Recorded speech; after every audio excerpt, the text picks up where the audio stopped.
Hi, and welcome to our short briefing about flight crew briefings.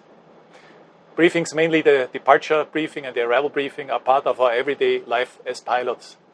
To make these briefings an even more interesting and valuable part of our work, Airbus has developed a new policy.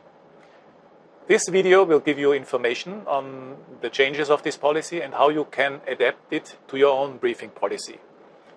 We will also show you some practical examples. But before joining the cockpit, let's have a short review what briefings are intended for. Flight crew briefings are, first of all, your essential tool for management of threats and errors that may affect your flight. The main purpose of flight crew briefing is the enhancement of safety and the management of risks. Think out of the box, and you will more easily identify potential threats that may affect your intended operation. Then you discuss the mitigations of those threats together with your crew. The second purpose of your briefing is the identification of significant differences or deviations to standard operations. Everything that is not daily routine. At the end of the briefing, you and your other flight crew members should have a shared mental model of the intended operation and the threats with its mitigations. Something important. Briefing must not be confused with repeating standard operating procedures. Your briefing should complement the SOPs, but it should not be a repetition of the SOP items. To make this clear, Airbus has moved a lot of content from the traditional FCTM briefing to SOP items during cockpit preparation. Those items are marked as both pilot items.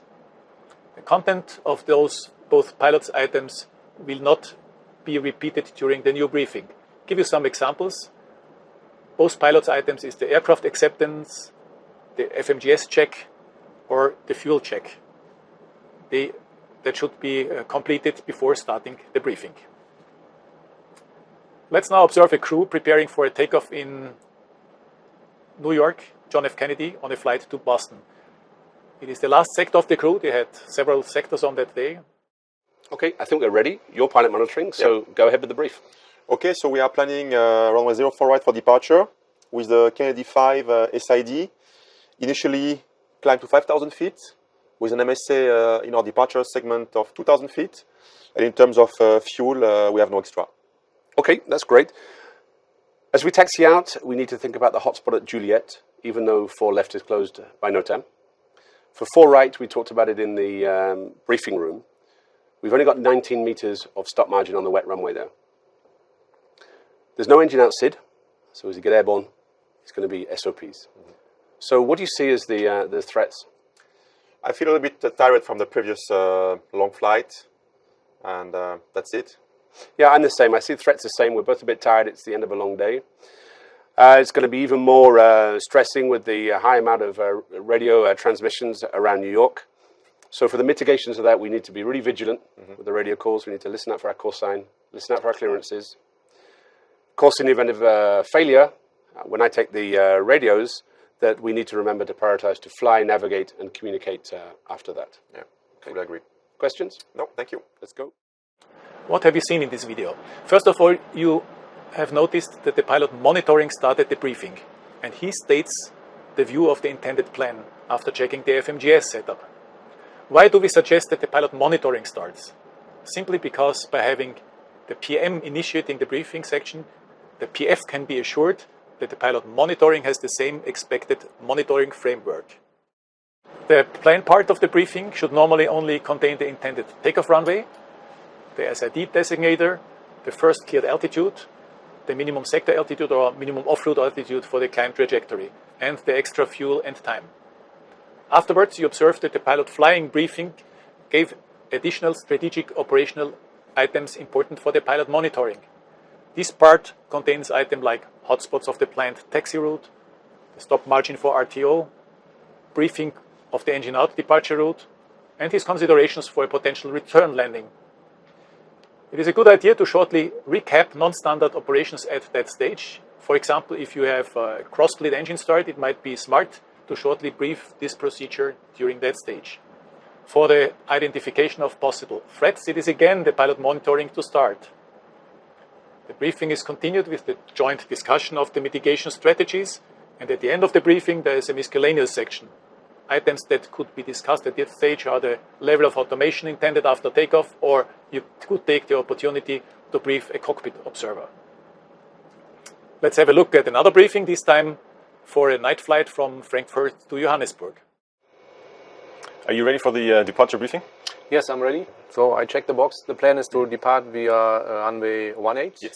The departure route Aniki 9 Lima. First cleared altitude 4,000 feet, where we have an MSA during departure of 3,300 feet. Okay. And we have for extra fuel for 10 minutes. Okay, good. Yeah, that matches my plan as well. To complement this plan, I expect to be pushed back facing west, and then we continue on taxiway in November to the runway 18. For the rejected takeoff, we don't have much stop margin, only around 200 meters, so that's not much. For the engine out SID, it differs from the normal SID, so in this case we'll climb straight ahead to 2,000 feet, and when we reach 2,000 feet we'll make a left turn to view our Fox mic. And as the MSA is below 4,000 feet, slightly below 4,000 feet, I would recommend to climb to 4,000 feet in this case.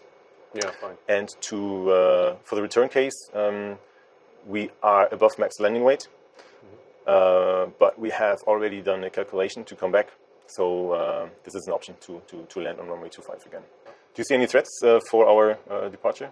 Yeah, I realized we have pretty much tailwind for takeoff, close to the limit. Yeah, true. So Yes. according to our calculations now, 9 knots, so we have Yeah. to consider the wind during the takeoff, I think. Yes, And also we know that we have just one reverser operative. exactly.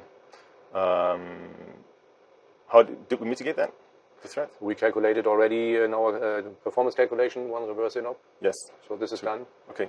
And we have to keep this in mind if we have to do another calculation for a diversion. Yeah, good point. Landing performance. Yeah, good point. Okay. In case of rejected takeoff or landing later, I will use both reverses. All right.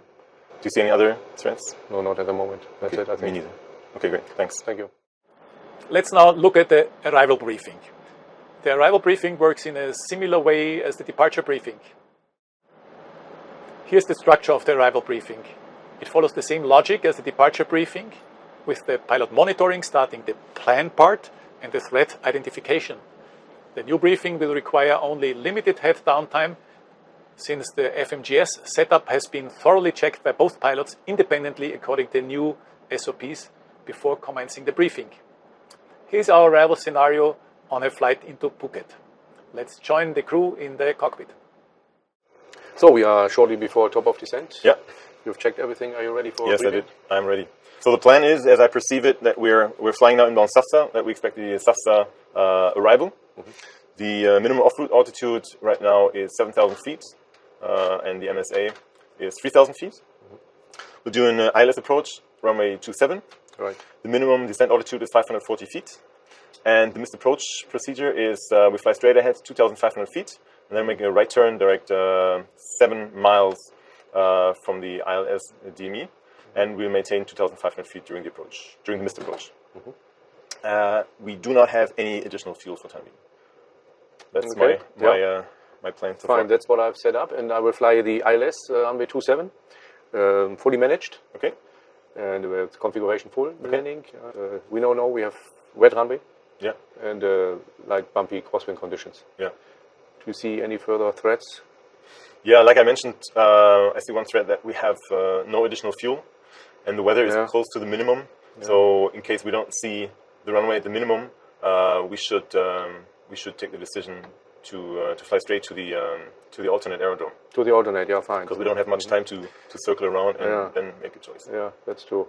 So if weather is an issue at the minima, we divert to the alternate. Yeah. Okay, I see. And the second one would be I'm quite unfamiliar with the aerodrome. I've never been there, Yeah. so Okay, I no see. experience. Yeah, I flew there several times, so maybe we have to be aware of the offset of the localizer. It's about 2 degrees offset to the Okay. runway, and we have to align to the runway center line, short on final. Yeah. And the runway then will have a slight downhill slope. Okay. So I will try to make a firm landing, Okay. no long yeah. flare. Okay. And as I mentioned, full reverse, all standard. Okay. That's all the threats that I can foresee. All right, okay, thank you. Thank you. Here are some hints that make a good briefing. Briefings should never be routine. They are intended to break the routine. Therefore, a good briefing requires out-of-the-box thinking beyond the pure reflection of SOPs. Briefings should have a threat-focused view. Source of your briefing should be all information you got from the pre-flight preparation, your professionalism, and the sum on the experience of all crew members who operate the flight. Your briefing technique is good if you have a bird's eye view on all information, so as to identify and prioritize threats that may affect your operation. Your briefing should also contain significant differences or deviations to standard operations on that day. What about repetition of SOP and abnormal procedures in the briefing? Normally, this should not be done on a routine basis. A briefing should only be used to refresh SOPs, procedures, or techniques if they are expected or likely. Give you an example. In case of a wind shear warning in the 80s, it might be a good element of the briefing to shortly memorize the memory items of this wind shear procedure. Before concluding this session, a few words on the length of the briefing. There should be a variation in the amount of detail and in the length. You make a longer, more detailed briefing if, for example, one of your pilots has limited experience or is not familiar with the airport or the approach. Also, in case of complex airports or procedures, let's think of a Cat C airport, your briefing might be longer. On the other hand, a shorter briefing restricted to the minimum items will be possible in the case of, for example, operating to a well-familiar airport or the repetitive operation by the same crew. In this case, you can restrict the briefing to the items mentioned in the FCTM table. And remember, as a general hint, a long briefing is not necessarily a good one. Let's now join our crew and see another example of an arrival into Zurich, Switzerland. Okay, I think we're all set up in the FMS. We both looked at it, so why don't you start the briefing? Yeah, okay, I looked at it. So we are currently clear direct Trasandingen, and the plan is to fly an ILS approach runway 14, which is set up in the box. The minima is 1602, which is 200 feet above aerodrome elevation. And the missed approach, I checked in the box also. We can follow the nav. It's straight ahead, 5.1 miles, then we turn left, heading north, climbing 4,000 feet, and then we can continue with the box. And I realized that we have no extra fuel. Okay. Okay. So what I'm planning on doing is flying standard ILS, fully managed, with flat full. Okay, once on the runway, I'll use minimum reverse for the airport, keep the noise down. We've only got 445 meters of stop margin. So that's something we need to think about. The BTP we set up for Hotel 2, that's the second of the high speeds, towards the bottom end. And we'll come off that, and there is a hotspot before we cross the runway, before we go to our next parking. Yeah. All right. I've got nothing non-standard for the arrival in there. Let's talk about threats now. What do you see? Yeah, we have the weather close to the minima, close to the 200 feet, the ceiling. And also we have slight tailwind. Yeah, so for me that's a threat that I see right now. Yeah. Pretty short margin. So if we have a long float, so you have to be careful with a long floating landing. Or otherwise we can use the reverse. We plan now to use idle reverse now. If you need more reverse, then we can open the reverse during the landing roll. Yeah, it's a place where there's a lot of high ground. We've briefed the MSAs. There was a note within 17 miles, it's 5,900 feet. Yeah. So that's a threat as well. So the mitigations then, we'll plan on doing a completely normal landing, but as you say, if we do float, we either use full reverse or we do a go-round. The weather's not so great. The mitigations is to fly completely standard using the automatics and our SOPs.